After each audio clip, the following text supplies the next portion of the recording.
This week I'm going to do a 6-part series on how to invest in others and give back. I'm going to share with you 6 keys to accomplish this. Today I'm going to go over key number 1. Always be willing to give and not expect anything in return. In other words, give without an agenda. This is actually harder to do than you realize because we as human beings are hardwired to be takers, to be greedy, to think, what can I get out of this relationship? What can I get out of people rather than what I can give into it? And what can I invest in people? Giving back allows you to help others as you have been helped. It is one of the things that human beings have the ability to do that no other species on earth does, at least consciously. So another bunch of key points you want to be able to do this in order to accomplish this is to spend time with people face to face. I would suggest trying to spend time with someone face to face at least once a day. Face to face contact is the best way to invest in other people because that is the best way to have a heart to heart conversation with people, to truly get to know them and what makes them tick. And you want to be able to get to know people and where their dreams and what their hopes and what their fears are, what their likes and dislikes are, so that you in turn can be of value to them and help them to accomplish their goals and dreams. That is how you invest in people, to help them reach their goals.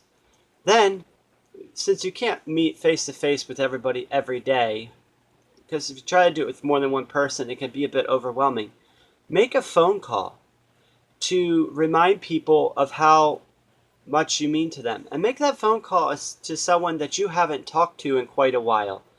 You know, a phone call is very personal nowadays because most people don't make phone calls anymore. I'm guilty of it. It's easier to send a text or an email and then boom, it's done, and just text back and forth. Now, people are guilty of this for a variety of reasons. Mostly me, it's because I have trouble hearing on the phone and getting a clear exchange of information, so I tend to text. Others, it's just we're just so busy, and making a phone call means taking time out of your schedule and actually talking with somebody on the phone rather than just texting quick before you go on the fly.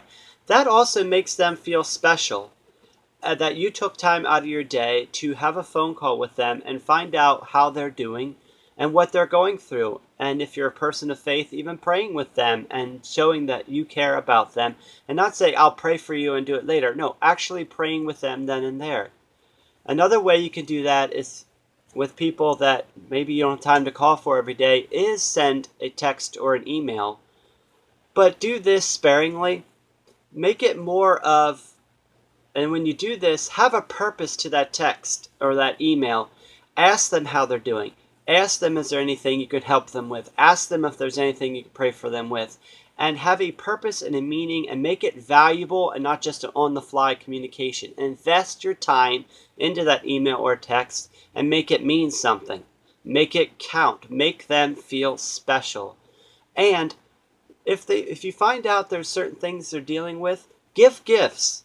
Give a small gift once or twice a week and make it something special and meaningful to them. Like if they're saying they're struggling in a certain area, buy them a book that will help them deal with that area. If they're struggling in finances, get them a book on helping them deal with their finances. Or use one of your connections you may have in life and introduce them to somebody that can help them work in their area of finances. If they're wanting to be better communicator and you know someone that's a great speaker, introduce them to that great speaker.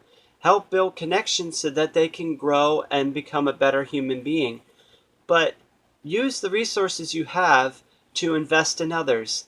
Give a gift of a note of encouragement, or a stuffed animal. If you know their daughter likes stuffed animals or their kid likes action figures, get their kid an action figure.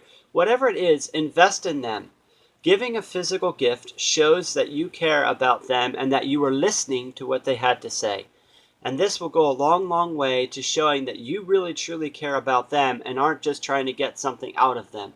And this is the number one most important key to investing in others, is to truly care about the other person and not be trying to get something out of it. Yes, there's a time and a place for reciprocation. But if you're only giving because you have an agenda, then you're a fake and a phony, and people are going to see right through it. So that's my challenge to you. Give first, give often, and don't have an agenda. And you guys have an awesome day, and may God bless you all.